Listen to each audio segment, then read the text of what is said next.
श्री गुरुवे नमः।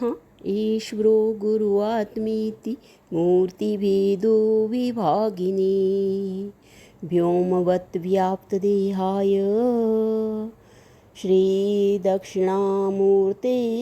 नमः। ओम शांतिः शांतिः शांतिः। ओम। प्रणाम भगवान। श्री विचार सागर दर्पण स्वामी श्री मनोहरानंद जी महाराज और हमारा छठा तरंग चल रहा है भगवान, जिसमें जो है वो दृष्टि सृष्टिवाद का निरूपण स्वामी जी बता रहे हैं। और यहाँ पे बता दिया कि भाई दृष्टि सृष्टिवाद को अजातवाद भी कहते हैं। और दृष्टि सृष्टिवाद के मुख्य 3 स्वरूप हैं। जैसी दृष्टि वैसी सृष्टि, जब तक दृष्टि तब तक सृष्टि, जिसके लिए दृष्टि उसके लिए सृष्टि। तो ये 3 स्वरूप जो है दृष्टि सृष्टिवाद के बताए। तो अब जो हमारे तर्क दृष्टि हैं वो आगे शंका कर रहे हैं भगवान, यदि यह संसार जो अनादि काल से प्रतीत हो रहा है, जिसमें असंख्य व्यक्ति बंधन में फंसे हुए हैं और ज्ञानी लोग मुक्त हो जाते हैं, ऐसा यह संसार यदि सपने की तरह मिथ्या ही है, तब तो सपने की भांति क्षण भर 15-20 मिनट, आधा घंटा अथवा अधिक से अधिक पहर भर भी चलेगा। अतः जिस प्रकार सपना अपने आप टूट जाता है, उसी प्रकार जागृत रूपी जो ये ईश्वर का सपना भी अपने आप ही थोड़ा समय चलकर टूट जाएगा। फिर इससे छूटने के लिए अर्थात मोक्ष प्राप्त करने के लिए आत्मज्ञान और उसके साधन वेदांत का श्रवण मनन इत्यादि करने की क्या आवश्यकता है। तो उत्तर में बता रहे हैं गुरुजी कि हे शिष्य, जिस प्रकार तुम्हारा व्यष्टि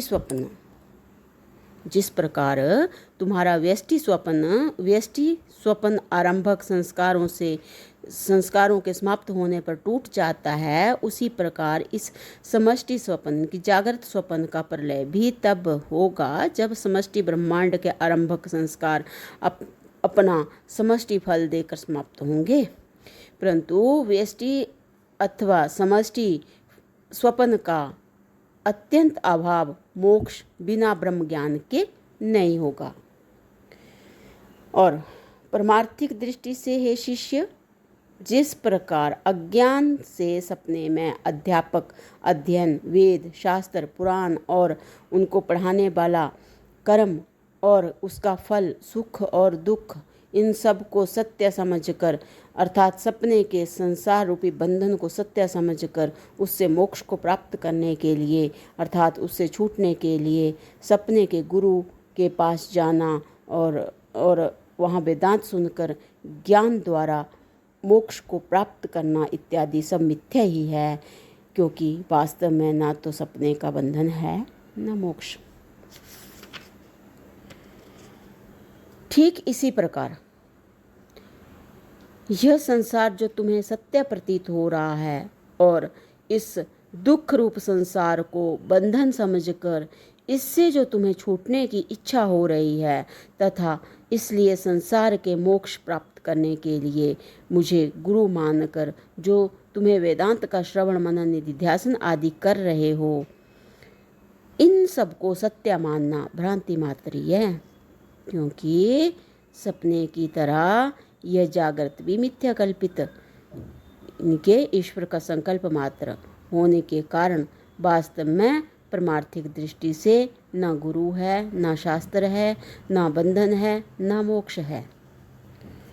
तो अब अगली शंका है भगवान, जब ये सारा संसार कल्पित ही है, तो फिर इससे छूटने के लिए गुरु जी के उपदेश की क्या आवश्यकता है। तो यहाँ पे बता रहे हैं उत्तर में, हे शिष्य, यह तुम्हारा कहना सही है कि इस कल्पित संसार का बंधन भी कल्पित है, फिर इससे छूटना क्या। किंतु जब तक कल्पित को कल्पित नहीं समझा जाता, तब तक वह कल्पित बंधन भी सच्चा प्रतीत होकर दुखदायी हो जाता है। जैसे रस्सी में कल्पित सर्प को जब तक कल्पित नहीं समझा जाता, तब तक उससे भय होता ही रहता है। उस भय से मोक्ष इनकी छुटकारा तब ही हो सकता है जब हम उस कल्पित सर्प को कल्पित ही समझ लें। ठीक इसी प्रकार जब तक संसार कल्पित समझ में नहीं आता तब तक ही भय, हर्ष, शोक, जन्म, मरण इत्यादि दुख प्रतीत होते हैं। इन दुखों से मोक्ष तब ही हो सकता है जब हम इस कल्पित संसार को कल्पित ही समझ लें।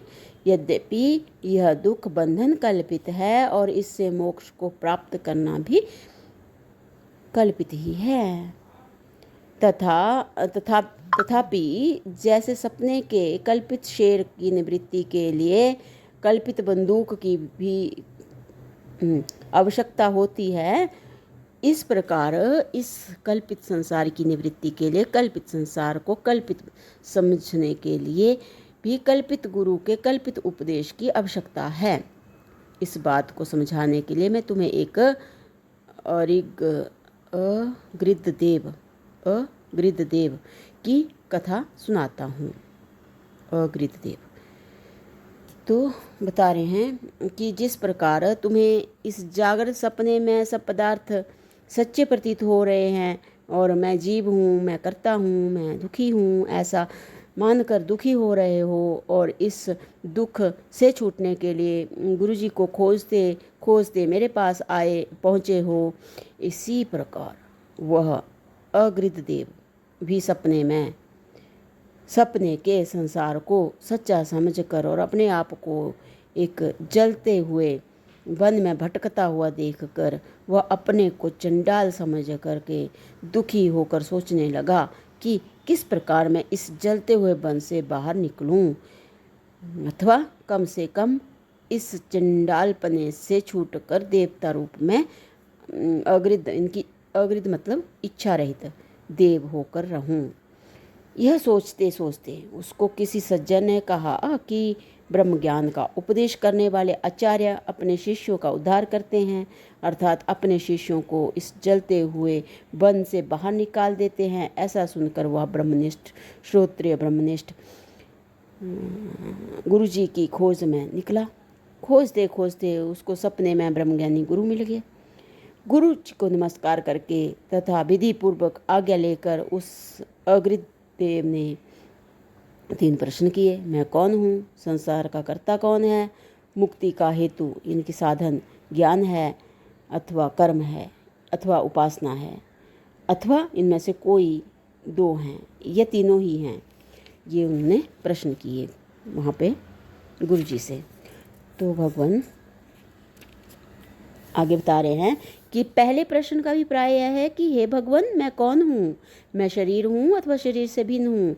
यह संशय मुझे इसलिए हो रहा है कि मैं मनुष्य हूँ, यह मेरा मनुष्य का शरीर है। इस प्रकार की 2 प्रतीतियाँ इनकी ज्ञान हो रही हैं। यदि आप कहो कि मैं शरीर से भिन्न हूँ तो मैं कर्ता भोक्ता हूँ अथवा अक्रिया मतलब क्रिया रहित हूँ। यदि अक्रिया कहो तो भी मैं अपने सभी शरीरों में एक ही हूँ अथवा नाना अनेक हूँ। इस पहले प्रश्न के अभिप्राय को समझकर वे सपने वाले कल्पित गुरु उस कल्पित चंडाल शिष्य को यह उपदेश देने लगे कि सत चित आनंद एक तू ब्रह्म अजन्म असंग, अर्थात हे शिष्य, तू तो सच्चित आनंद स्वरूप और शरीर असत जड़ व दुख रूप है, इसलिए तू शरीर से भिन्न है और पुण्य पाप कर्मों का भोक्ता भी। यह स्थूल सूक्ष्म संघात स्थूल शरीर और सूक्ष्म शरीर का संयुक्त स्वरूप है, तू नहीं। तू तो इन दोनों का साक्षी है, स्थूल और सूक्ष्म दोनों का साक्षी है। वह साक्षी रूप आत्मा एक है, नाना नहीं, अनेक नहीं है, एक है। यदि आत्मा कर्ता भोक्ता होता तो वह अनेक होता, क्योंकि हम देखते हैं कि कोई दुख भोगता है, कोई सुख भोगता है, अर्थात दुख सुख के भोगने वाले अनेक दिखते हैं। इससे सिद्ध होता है कि पुण्य पाप के कर्ता भी अनेक हैं, किंतु आत्मा नहीं करता है ना भोगता, अतः वह एक ही है। तो भगवान अब अगली शंका में पूछ रहे हैं कि स्वामिन, जैसे आपने कहा कि आत्मा कर्ता भोक्ता नहीं है, वैसे सांख्य मत वाले भी आत्मा को कर्ता भोक्ता नहीं मानते। फिर आप में और उनमें क्या अंतर है? तो भगवान इसकी जो व्याख्या है वो अगले सत्संग से कंटिन्यू करते हैं। प्रणाम भगवान। ओम शांति ही शांति ही शांति ही। ओम।